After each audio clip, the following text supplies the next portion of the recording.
Students, आज मैं एक बार फिर आप सभी के सामने प्रस्तुत हुई हूँ।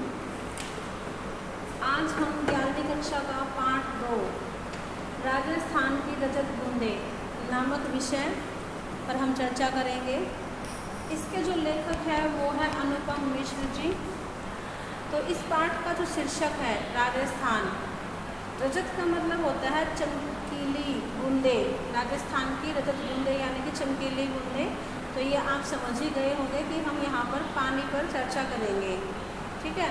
उसके बाद उद्देश्य क्या है हमारा इस पाठ को पढ़ने के पीछे? यह पाठ पानी की कमी जैसी ज्वलंत समस्या पर आधारित एक कहानी है, जिसमें राजस्थान के लोगों को जल की आपूर्ति में विशेष रूप से जूझता हुआ दिखाया गया है। यानी कि वो लोग जो हैं मतलब कैसे पानी की समस्या का सामना करते हैं, पानी की समस्या का सामना वो कैसे करते हैं। तो सबसे पहले जो हम पढ़ेंगे वो क्या है, वो हमारा है भाई रेत में वो पानी की तलाश कैसे करते हैं और कुएं का निर्माण कैसे होता है, उनकी प्रक्रिया क्या है, और फिर छेजारो जो है वो कौन कौन सा सामान यूज़ करते हैं। तो लेखक राजस्थान की रेतीली भूमि में पानी के स्रोत कुएं का वर्णन करता है। कुएं का वह बताता है कि कुएं खोदने वाला चिलवांजी पसीने में तरबतर है। कुएं का व्यास घेरा बहुत ही संकरा है। संकरी होने के कारण कुएं की खुदाई कुल्हाड़ी या फावड़े से नहीं हो सकती, इसलिए वह बसोली से खुदाई कर रहा है। यानी कि उसकी जो है कुएं का निर्माण करने की जो प्रक्रिया है वो शुरू हो चुकी है और वो किसका प्रयोग कर रहा है? बसोली का।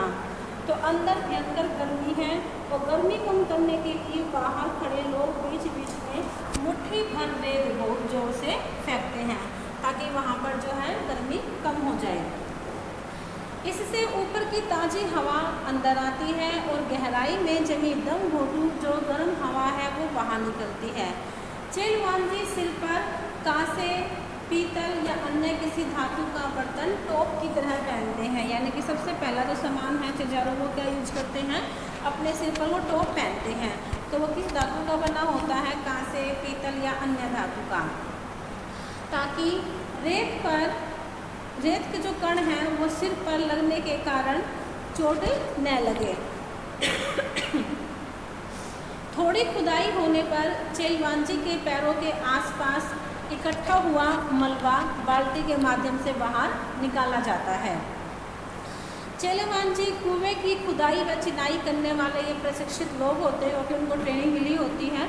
कुएं से छोटी होती है परंतु उसकी जो गहराई है वो कम नहीं होती। राजस्थान में अलग अलग स्थानों पर एक विशेष कारण से कुएं की गहराई कुछ कम या ज़्यादा होती है। तो कुएं में न तो सतह पर बहने वाला पानी आता है और न ही भूजल। तो ये मैंने आपको बता दिया कि राजस्थान में जो कुएं का निर्माण करते हैं उन लोगों को हम क्या कहते हैं? चिलवांजी या छेजारो।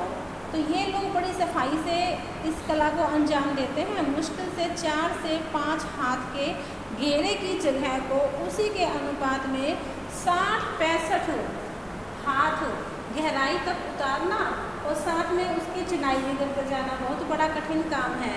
तो छेजारो भूमि के अंदर की गर्मी को सहन करते हुए अपनी जान खतरे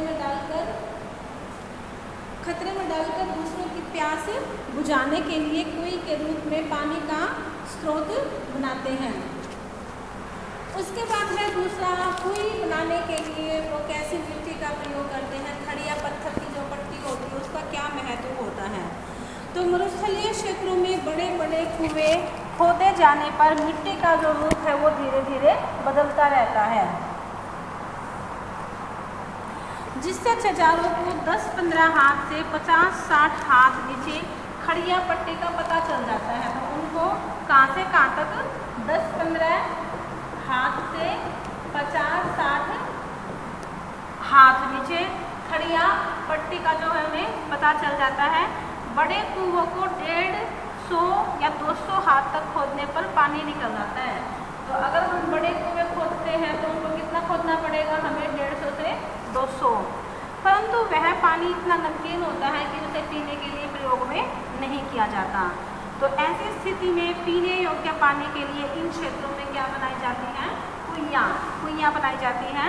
और इन कुइयों को बनाने में खड़िया पत्थर की मिट्टी अत्यंत लाभकारी होती है, क्योंकि यह पट्टी वर्षा के जल के गहरे खारे भूजल में जाकर मिलने से रोकती है और वर्षा के जल को रोककर नमी की तरह भूजल में फैला देती है। तो तेज पड़ने वाली गर्मी में इस नमी की भाप बनकर उड़ जाने की आशंका रहती है। उसके बाद क्या होता है कि इस क्षेत्र में रेत के कण अत्यंत बारीक होते हैं जो एक दूसरे से चिपकते नहीं हैं। मरुभूमि में रेत के कण पानी गिरने से थोड़े भारी हो जाते हैं, लेकिन वो अपनी जगह नहीं छोड़ते। तो इसलिए धरती में क्या पड़ जाती है? दरारें पड़ जाती है। इसलिए धरती में दरारें नहीं पड़ती और वर्षा का जो जल है वो भूमि में ज्यों का त्यों बना रहता है। तो कुएं बनने के लिए उसकी चौड़ाई खाली जगह में चारों तरफ रेत में समाई नमी को फिर से बूंदों में परिवर्तित कर देती है, जिससे बूंद बूंद रिसती है और कुएं में पानी जमा होता रहता है। तो ये था हमारे रेत के जो बारीक कण होते हैं उनका कार्य कि वो क्या करते हैं। फिर उसके बाद खारे पानी के सागर में अमृत जैसा मीठा पानी पीने के योग्य बन जाता है। तीसरा है हमारा राजस्थान में पानी के रूप। अब राजस्थान में पानी के 3 रूप होते हैं। तो पहला हमारा क्या था? पालर पानी।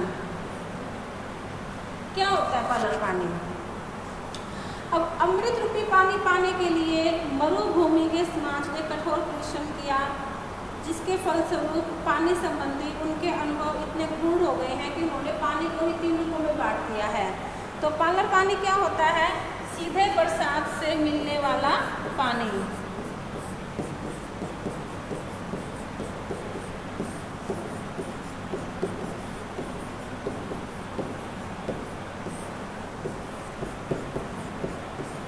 तो जो पानी आपको सीधे बरसात से मिले उसे हम कहेंगे पालर पानी।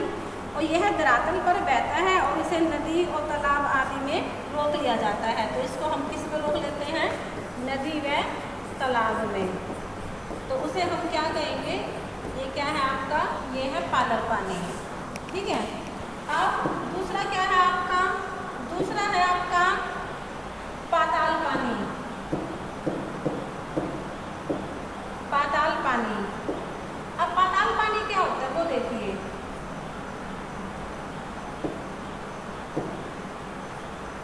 एक मिनट बच्चों, ये है हमारा पाताल पानी। पाताल पानी क्या होता है कि धरातल से तो वो नीचे उतर गया, परंतु पाताल में न मिलने वाला पानी। भाई धरातल से तो वो नीचे उतर गया,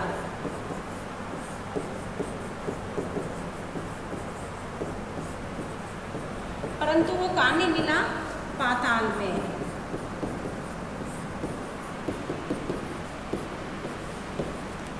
तो उसे हम क्या कहेंगे? वो क्या है हमारा? न मिलने वाला। उसे हम कहेंगे पाताल पानी। ठीक है। उसके बाद हमारा आएगा वो क्या है हमारा? रेजानी पानी। रेजानी पानी। अब रेजानी पानी क्या होता है? रेजानी पानी यानी कि धरातल से तो नीचे उतरा, पाताल पानी वो होता है, यह वह भूजल होता है जो कुओं में से निकाला जाता है। ठीक है। और जो रेजानी पानी था वो होता है धरातल से तो नीचे उतरा परंतु वो पाताल में न मिला, वो होगा आपका रेजानी पानी। और पाताल पानी क्या होता है? यह वह भूजल होता है जो कुओं में से निकाला जाता है। तो उसे हम कहेंगे पाताल पानी, यानी कि पाताल यानी कि नीचे से पानी निकालना, जैसे कि हम कुओं में से निकालते हैं। तो वर्षा की मात्रा रेजा शब्द से नापी जाती है। वर्षा की मात्रा जो है वो किससे नापी जाती है? रेजा शब्द से, जो धरातल में समाई वर्षा को नापता है। यह रेजानी पानी खड़िया पट्टी के कारण पाताली पानी से अलग रहता है और पट्टी के अभाव में यह खारा भी हो जाता है। उसके बाद है कुएं बनाने की प्रक्रिया, चिनाई का काम और कुएं बनने पर उत्सव का आयोजन। तो कुएं का प्राण इसकी की गई चिनाई है। तो इसमें हुई चूक चजारों के प्राण भी ले सकती है, यानी कि अगर थोड़ी सी भी चूक हो जाए तो वो चजारों के प्राण भी ले सकती है। हर दिन की खुदाई से निकले मलबे को बाहर निकालकर और फिर आगे की खुदाई रोककर अब तक हो चुके काम की चुनाई कर दी जाती है। क्या करते हैं, हम उसकी चुनाई कर देते हैं। कुई की चुनाई ईंट या रस्से से की जाती है। कुई खोदने के साथ साथ एक प्रकार की हम घास प्रयोग करते हैं, खीप एक प्रकार की घास होती है, तो उस घास से एक मोटा रस्सा तैयार किया जाता है और फिर उसे हर रोज कुई के तल पर दीवार के साथ सटाकर गोला उसका बिछा दिया जाता है। तो इस तरह हर घेरे में कुई बनती जाती है। लगभग 5 हाथ के व्यास की कुई में रस्से की एक कुंडली का सिर्फ एक घेरा बनाने के लिए लगभग 15 हाथ लंबा रस्सा चाहिए। तो उसके लिए हमें जो रस्सा प्रयोग करना है वो कितना करना है, 15 हाथ लंबा। तो इस तरह करीब 4000 हाथ लंबे रस्से की जरूरत पड़ती है। तो चिनाई का जो काम है वो किससे किया जाता है, चिनाई का काम वो पत्थर से किया जाता है, किंतु पत्थर या खीप न मिलने पर चिनाई का कार्य लकड़ी के लंबे लट्ठों से भी कर सकते हैं। हम मान लीजिए हमें पत्थर नहीं मिल रहा है, हमें खीप नहीं मिलती है, तो हम क्या प्रयोग कर सकते हैं, लंबे लट्ठे। ये लट्ठे अरणी, वर्ण, बावल इन सब चीज़ों के बनाए जाते हैं, इनकी मोटी टहनियों से। तो ये लट्ठे कहीं कहीं चपटी रस्सी से भी बनाए जाते हैं। अब क्या होता है, खड़िया पत्थर की पट्टी आते ही काम पूरा हो जाता है, यानी कि जैसे ही चजारों को वो खड़िया पट्टी मिल जाती है तो उनका काम समाप्त हो जाता है और कुई की सफलता एक बड़े उत्सव का अवसर बन जाती है। पहले काम पूरा होने पर विशेष भोज भी होता था। चजारों को तरह तरह की भेंट, वर्ष भर के तीज त्योहारों पर उनको मतलब विवाह शादी में बुलाया जाता था, फसलों में उनको हिस्सा दिया जाता था, ठीक है। परंतु अब सिर्फ केवल मजदूरी ही दी जाती है, यानी कि पहले जब कुई बन जाती थी तो एक उत्सव होता था, एक आयोजन होता था, भोज का आयोजन होता था। लेकिन आजकल आप देखते हो आधुनिक समय में ऐसा नहीं होता, अब तो केवल सिर्फ मजदूरी दे के उनसे मतलब उनको भेज दिया जाता है। अब है कुई का मुँह छोटा रखने के कारण तथा उसमें से पानी निकालने के लिए चड़स का प्रयोग करना। भाई कुई का जो मुंह है वो छोटा क्यों रखा जाता है, तो उसके 3 कारण हैं। पहला कारण क्या है कि रेत में जमा नमी से पानी की बूंदें धीरे धीरे रिसती रहती हैं, तो कुई का मुंह बड़ा होने पर कम पानी है वो अधिक फैल जाता है, अतः उससे निकाला नहीं जा सकता। तो पहला कारण तो ये था। दूसरा क्या है, छोटे व्यास की कुई में धीरे धीरे रिसकर आ रहा पानी 2-4 हाथ की ऊंचाई ले लेता है, ठीक है। और तीसरा कारण है, बड़े मुंह से पानी के भाप बनकर उड़ने की जो संभावना है वो अधिक हो जाती है। तो कई जगहों पर कुई से पानी निकालते समय छोटी बाल्टी के स्थान पर हम किसका प्रयोग करते हैं, हम चड़स का भी प्रयोग करते हैं। पानी निकालने के लिए हम किसका प्रयोग करते हैं, हम चड़स का प्रयोग करते हैं। तो धातु की जो बाल्टी है वो पानी में आसानी से डूबती नहीं, परंतु मोटे कपड़े या चमड़े की चड़स के मुंह पर लोहे का भारी कड़ा बंधा होता है, जिससे ऊपर का भारी भाग कुई के नीचे के भाग पर गिरता है और इस प्रकार कम मात्रा के पानी में भली भांति डूबकर कुई से पानी निकालने में कारगर सिद्ध हो जाता है। अब है कुई को ढक कर रखने के तरीके। भाई यानी कि हम कुई को कैसे ढक कर रख सकते हैं। तो आप बच्चों ने देखा होगा कि कुई के पानी को साफ रखने के लिए उसे ढक कर रखना बहुत ज़रूरी होता है, जैसे हम अपनी टंकियों को ढक कर रखते हैं, ठीक है। तो प्रत्येक कुई पर अधिकतर लकड़ी के बने ढक्कनों का प्रयोग किया जाता है और इसके अतिरिक्त खस की पट्टी के समान घास फूस या छोटी छोटी टहनियों से बने ढक्कनों का भी प्रयोग किया जाता है। तो जहाँ नई सड़कें बनती तो वहाँ कुइयों को ढकने के लिए ताले का भी प्रयोग किया जाता है, यानी कि वो ढक्कन वगैरह का प्रयोग करते हैं और कुई को वो ढक कर रखते हैं। उसके बाद है निजी होते हुए भी कुई का सार्वजनिक संपत्ति के रूप में प्रयोग होना। अब क्या होता है,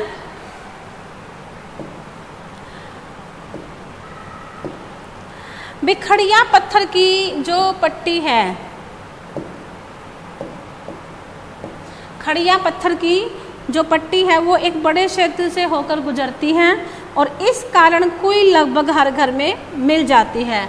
तो सबकी निजी संपत्ति होते हुए भी यह सार्वजनिक माने जाते हैं। सार्वजनिक का मीनिंग होता है भी जिसको सभी प्रयोग कर सके, क्योंकि कुई जिस क्षेत्र में बनती है उस पर किसका नियंत्रण रहता है? ग्राम पंचायत का।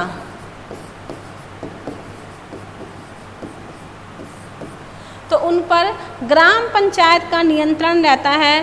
किसी नई कुई के लिए स्वीकृति कम ही दी जाती है, क्योंकि इससे भूमि के नीचे की नमी का जो है वो विभाजन अधिक हो जाता है। तो राजस्थान में हर जगह रेत के नीचे खड़िया पट्टी नहीं है, खड़िया पत्थर वहाँ नहीं मिलता। यह पत्थर जो है वो कहाँ मिलेगा? अब देखिए, अलग अलग जगह पर इनके अलग अलग नाम होते हैं। तो यह पट्टी हमें कहाँ मिलेगी? चूरू में, बीकानेर, जैसलमेर, ठीक है, और बाड़मेर। इन क्षेत्रों में ये पाई जाती है। तो अलग अलग स्थानों पर खड़िया पट्टी को अलग अलग नामों से पुकारा जाता है, यानी कि इनके नाम भी अलग अलग होते हैं। तो कहीं पर तो इनको हम क्या कह देंगे? धाधड़ो, ढड्डड़ो, उसके बाद है बिट्टूरी अलो,